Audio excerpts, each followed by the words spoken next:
can tell the world, yes, about this. I can tell the nations, yes, that I'm blessed. I can tell the world, yes, about this. I can tell the nations, yes, that I'm blessed. Hello, and welcome to the first ever inaugural episode of Joyful News in the City. This is a program devoted to positive news created for and submitted by friends, families, and members of St. Paul's. I am Lydia Murray.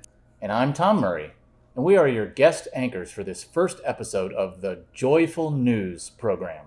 Each month, Joyful News will bring you stories and features that tell you the positive things on the hearts and minds of our wonderful congregation, what good things have been going on in the church building while we've been apart from one another, and what's on the bright horizon for the coming months. We'll share news of members' marriages and births that have occurred since we're apart, as well as upcoming major milestones. That way, you can reach out to your church friends and give them the same kind of warm wishes that you would if you saw and greeted them in Sunday worship or at coffee hour. So, let's get started with some joyful news. I can tell the nations, yes, that I'm blessed. Over to our roving reporter and Top Chef contender, Joe Jaquay. He will share with us what members and our friends have been doing to feel positive and accomplished during this year when we've all felt like the world is trying to keep us down. Over to Joe for part one of what we've learned. Thanks, Lydia. Recently, over 40 St. Paul's members responded to a church survey asking them to share the surprises or accomplishments that helped them get through the unusual past year. Several members took up new hobbies and routines, such as every Thursday, Georgia Smith walks from her home to the nearby Oak Park Conservatory to volunteer in cleaning up and caring for the gorgeous plants. Katie Elroots discovered the joys of knitting, embroidery, and crochet, making crafty things for herself and others. Hope she turned in to Lee Lickimer's recent Zoom class for expert tips.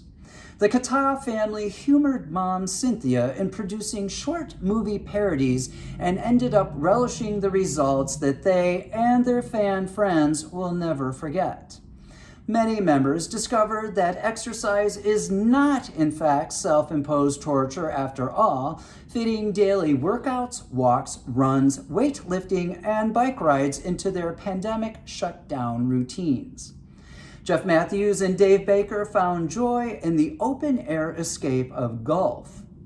Jen Lurson scheduled a weekly rendezvous with a good friend in the waiting line outside of Trader Joe's. Friendship and frozen food in one. PJK enjoyed gardening in good weather and snowshoeing in bed.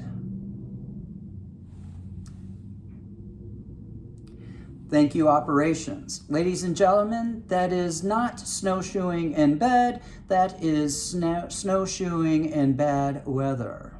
So very good explanation on that. More reading and new book clubs made time fly for many church members.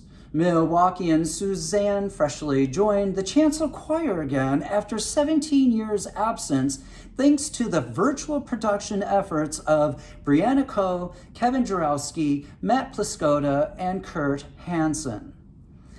Hannah Bryant took a short break from social media and discovered she's reading more, sleeping better, and mentally healthier overall, so the deadline's been extended. The Murrays relished more frequent family dinners, while Shar and Larry Damron put a little romance into their quarantine via weekly candlelight dinners.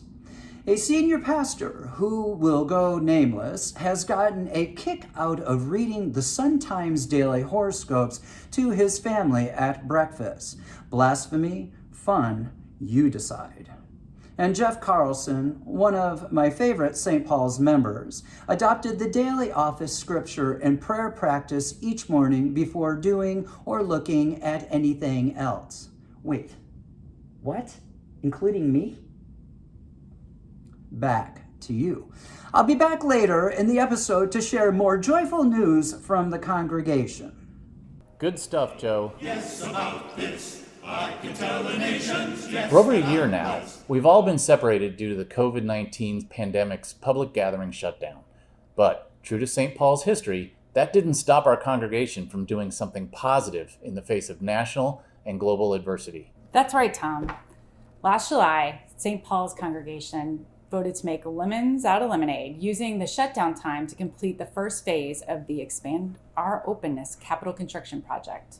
Let's go to St. Paul's members and project stewards, Lauren Frank and Larry Kearns, to give us their first-hand tour of the completed Phase 1 space. About this, I can tell the nations, yes, that I'm blessed. I can tell the world. Across the past 4 years, the St. Paul's congregation prioritized and created a plan for access and openness to all throughout our church building.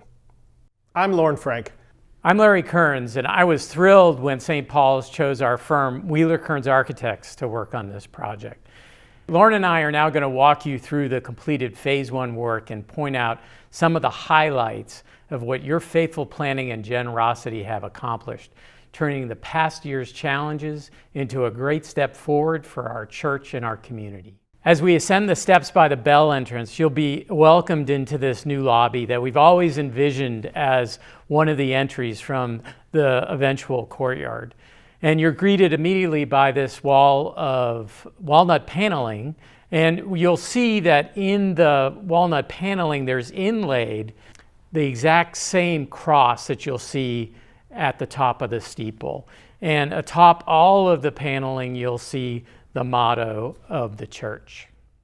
I think we can't overlook the size of this new lobby space.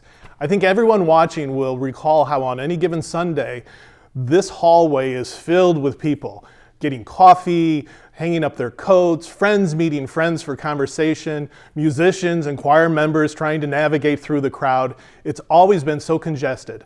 But now we have this open lobby space, almost a reception area, if you will, where there's room for conversation, room for coffee, room for those needing to get to other areas of the building to traverse the space and find their way through. As we carry down this hallway, you'll find an information center here to the right. It includes a new video monitor that will update us on special events and Sunday activities, as well as an area for friends and guests to pick up brochures and information on St. Paul's and the greater UCC. And this will open up into a new lobby space, or corridor, if you will, that provides a more private approach to all our bathrooms. All right, to orient you, Matt's office is off to the right here. We have the new coat closet. This used to be the space where the high school room was. You'll see the door that goes directly into the gym, and then the new women's restroom off to the left with 4 stalls. All the operations inside are hands-free, where you're able to get soap, wash your hands, and dry your hands, all completely hands-free in the new lavatories. And as we make our way down the hall, you'll see that we have 2 unisex restrooms equipped with a changing table. At the opposite end of the corridor, you'll find the men's restroom, which includes an oversized, accessible stall, multiple urinals, a changing table, and the same touch-free fixtures that include water, soap, and hand drying. And now we enter the area where we have the chancel access ramp. So this is the area where Avina's office used to be. As you climb the ramp, you'll then go through the audiovisual room and then into widened entrances directly into the chancel itself, where we actually had to modify the woodwork. We even modified the choir stalls to widen that space so that you have an unencumbered path directly into the chancel. Now, for the first time, anybody of any ability can ascend to the chancel to fully participate in the St. Paul's worship experience. While we're in the sanctuary, I'd like to mention another major improvement that took place this past year. State-of-the-art speakers and control systems were installed. And at the same time, we were able to renovate the side aisles by removing the old acoustical tiles, installing new bright LED lighting, and fresh drywall. The final space we'd like to share with you today is our electrical room. What we did is we took an old storage closet and transformed it into a state-of-the-art electrical center, in addition to the transformer that was installed in the alley. We are, along with the entire team, thrilled with the prospects of everybody returning to St. Paul's and experiencing all these improvements we've been able to make during this first phase. And we're not done yet. As we begin to look ahead towards Phase 2, Just imagine what a 6-stop elevator will bring for St. Paul's. And our open-air courtyard, an area that could be used for services, weddings, and band concerts. A space where the entire congregation can gather in a single space outdoors. And that courtyard will include a new ramp that will take anyone directly to the new 6-stop elevator that will get to all the levels of St. Paul's. That's all waiting for us. We hope that you will be able to come and experience all these improvements yourself, and we hope that they inspire you to give generously towards Phase 2. Fundraising for Phase 2 will begin this fall. Thanks, Lauren and Larry, for that insider tour. And thanks for the incredible work you and all the leaders have devoted to making Phase 1 happen. Tell the world, yes, about this. I can tell the nations, yes, that I'm... We now turn to the debut of a recurring Joyful News feature, Emeritus Moments. In today's moment, Pastor Emeritus Tom Henry will take us inside the church's most secure spot to tell the story of some of our most precious church possessions.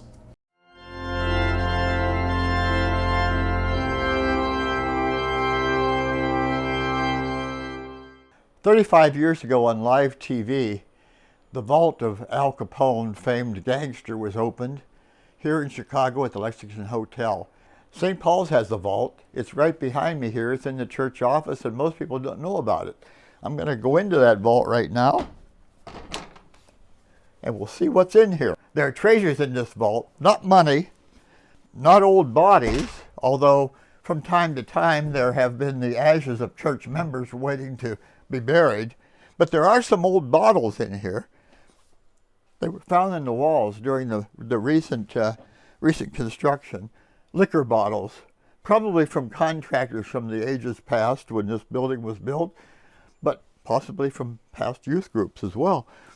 All around the top here, there are records, old church records. It's pretty amazing because these records have survived 2 major fires in this congregation in 1871 and again in 1955. They've also survived the Civil War, the civil rights movements of the 20th and 21st centuries, 2 pandemics, 2 world wars. We're going to come out here and take a look at one of these books that has old records in it from the church. These records in this book are from 1846 to 1875. And they were not always bound in a book like this, but they were loose pages, just old notebook pages in which it was handwritten in German script. The edges of these pages had some burn marks from the 2 fires they survived. They also have some watermarks on them from the firemen's hoses that were used during those fires. And in one of these, there is the Constitution for the very first church, and in it is the name of the church, Namen. It says, Deutsche Evangelische Lutherische St. Paulus Gemeinde von Chicago, Illinois. That's a mouthful. But then in 1848, they even added another word to that already long name. They added Vereinigt, which means united. This church, even from very early on, accepted into membership people of a wide variety of religious beliefs. That didn't sit well with the first pastor. When he left, he called this congregation an unruly mob of religious hybrids. And in some ways, we still are. We're going to close up the vault now, but we'll open it again next time. There are 2 or 3 more treasures in this vault that you're more familiar with, and we'll look at those when we come back to the vault again. I'll bet our new council secretary, Karen Lyons, is glad that church minutes no longer need to be perfectly handwritten in German script. Tell the world, yes, about this. I can tell the nations, yes, that I'm... On April 11th, after a year's hiatus, St. Paul's began holding Sunday afternoon in-person worship services of the type we've missed so much during the past year. And more recently, we've learned that Chicago is now allowing indoor worship services at 20 to 25% capacity. Let's learn more from our church leaders about the afternoon and future Sunday morning services being planned. First, pastors Matt and Jeff, what's the same? What's different? So glad you asked. It's been great. It's been amazing, really, to witness the joy and the presence and satisfaction and faith of the people who've attended live worship so far. There's a sense of togetherness that we get when we praise God as a group, which just isn't available otherwise. Sitting in the sanctuary while the light streams in through the windows and listening to Kevin or St. Arbuck's trio play familiar music, it has been such a joy to be back together.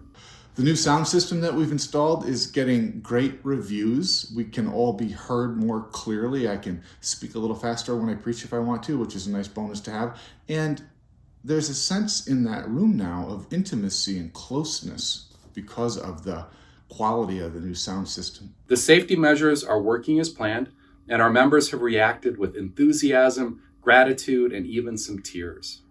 It felt so great to be back in the sanctuary, to be back around my church family. Of course, I cried a couple different times. I like my comfy sofa, but I love the hard pew. Just seeing the windows and the light come through the windows and all the pastors being there, it just brings you so much hope that this is really coming to an end. The new space is so bright and clean and beautiful. I love it. It's very nice. I was very emotional as soon as I walked through the door, and I'm very, very happy to be back. First time that Catalina came to church. It was very hard for me to entertain the kids. I made all sorts of sea animals. I made a mantis ray, I made a whale, I made a shark, I made a snail, and a slug. But I kept them quiet for like an hour. Uplifting. The pews are still very comfortable. Yeah. The new space is fantastic, particularly the ramp going into the sanctuary. The space is beautiful, and it was so great to be back in church. So good to see everybody and hear Matt preach. And we were just talking, just sitting in the pews. The feel of the pews was wonderful. When I was up there, and even though they had their masks on, I could see the smiles through them. It was wonderful. Space is like bright and opening and welcoming, and I can't wait to not have to take my 3 kids downstairs to the bathroom. Tell the world, yes, about this. I can tell the nations, yes, that I'm... Hey Kurt, what's the reason that there has been no hymn or choir singing? Well, Tom, traditional choir and hymn singing are still considered activities that pose a high risk of spreading the Corona-19 virus. Even when wearing masks, vocal singing has been found to have a much broader pathogen spray than regular talking. We know people are anxious to sing hymns together again in the sanctuary, and our choir members are anxious to get back to choral singing as soon as possible. In fact, this summer, we will be holding short rehearsals in the courtyard or parking lot to come back together as a group to experience the joy of sacred singing and our company together. Pastor Sarah, tell us about the new youth service that will be in the courtyard. We recognize that everyone has different levels of comfort with different kinds of events these days, and so we're trying to offer a variety. One of the new things that we're going to offer is called Playful Praise, and it's going to be outside here in the courtyard. It will follow the regular in-person worship, but for those of you who don't feel comfortable coming inside the sanctuary yet, then there's still an outdoors alternative for gathering and praising God. Playful Praise will include live music, crafts, and Bible stories. It is geared towards small children, but anyone and everyone who's interested is totally welcome to come. You can sign up through Church Center by calling the main office or on our website. We hope that you'll join us one Sunday soon for Playful Praise. Pastor Jeff, with several weeks of in-person worship services under your belt, how's it going so far? Our live worship services are planned with the expert help of church member and medical expert, Dr. Andy Davis, and have had 2 main factors in mind: creating familiarity in the worship service format, but also ensuring the health and safety of all attendees by following CDC guidelines for public gatherings. As we begin planning for our return to larger in-person Sunday morning services, we'll use the same discipline. Services intentionally follow our familiar structure: call to worship, scripture reading, sermon, prayer, benediction, and music courtesy of the organ and jazz trio, and vocal solos or very small ensembles. Matt, how can people sign up to attend this Sunday in-person service? And What's the plan for returning to an expanded Sunday morning service? All you have to do is go to our new website, same address, spucc.org, and click on the blue box that says Register for In-Person Worship. You can also call the church office to register for the afternoon service. Just give Claire a call or Maddie, whoever answers, and let them know you want to register. We're right in the middle right now of planning the logistics to return to live Sunday morning worship at 10 o'clock. And we'll be able to share a timetable sometime toward the end of the month. We can't wait for that day. But no matter the plan, we'll continue to see Sunday morning stream services for the foreseeable future. That's not going anywhere. And eventually we'll be live streaming our 10 o'clock service right from the sanctuary. For now, I really hope you know that we've missed everyone. We really have. We've really missed you. And we hope that in whatever way is possible for you, you're going to participate in some way in the Sunday morning services. We've missed you too. Thanks to Matt, Jeff, Sarah, and Kurt, and the staff and the countless volunteers for all you've done to keep us close to our faith and to one another. I can tell the world, yes, about this. I can tell the nations, yes, that I'm... Well, the pandemic may have halted in-person worship, but it didn't stop some of our members from getting married or bringing new life to our congregation. As we listen to Nancy Pfeiffer's beautiful solo from the first Sunday afternoon worship service, let's review the congregation's milestones since the pandemic began. He's got the whole world in his hand. He's got the whole world in his hand. He's got the whole world in his hand. He's got the whole world in his hand. He's got the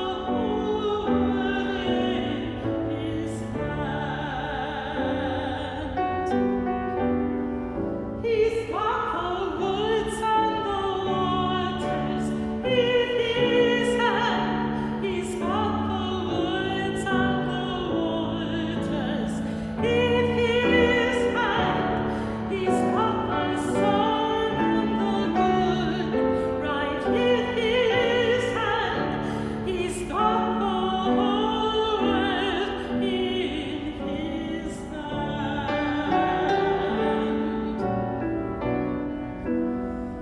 He's got the birds and the bees right in his hand. He's got the birds and the bees right in his hand. He's got the beasts of the field right in his hand. He's got the whole world in his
Now let's go back to part 2 of Joe Jaquay's roving report on what's been going on in the congregation.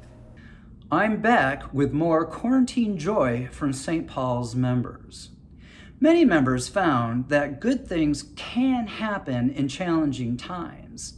Peg Wander and Sally Fletcher decided that sharing a living space would further cement their friendship and combat isolation during quarantine. Angie Miller is deftly working towards her MA degree while filling full-time childcare duties. Brianna and Todd Coase sold their condo after 5 years of waiting and are happily shopping for their family's next home address. Mark and Sarah Mosley aced a pandemic move to a new home. Pastor Sarah was thrilled that St. Paul's was able to produce Bible Off Broadway during the pandemic, featuring the virtually amazing talents of over 150 St. Paul's stars.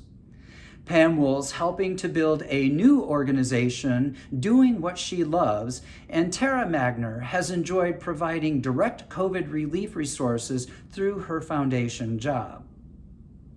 We also heard a lot of pandemic gratitude.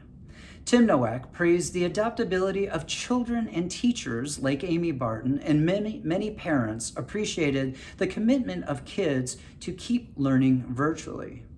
Cheryl Kennedy was one of many who expressed thanks for the technology that has kept us connected all the way out to Cucamonga, and Amy Beck praised the ingenuity of people and businesses in keeping things on track using remote methods. Many gave thanks to their parents and spouses during this challenging time. No, really, thank you to our spouses and our partners and everyone dealing with us during these challenging times. Many are grateful for COVID-19 vaccines, while another expressed gratitude that the virus has not significantly targeted children. And finally, countless St. Paul's survey respondents have expressed gratitude to St. Paul's for the past year's wonderful virtual worship services, for the many church virtual activities that have been set up and deftly led, and for the support and love of their St. Paul's community. Kudos to the St. Paul's pastors and staff, to our virtual service producers Chuck, Kent, and Mary Beth and Jim of Big Thinking by the Hour, to our musicians and vocalists and choir producers, and to the countless volunteers who've donated their time and talent to keep St. Paul's vibrant and engaging for the past 14 months. Bless you all.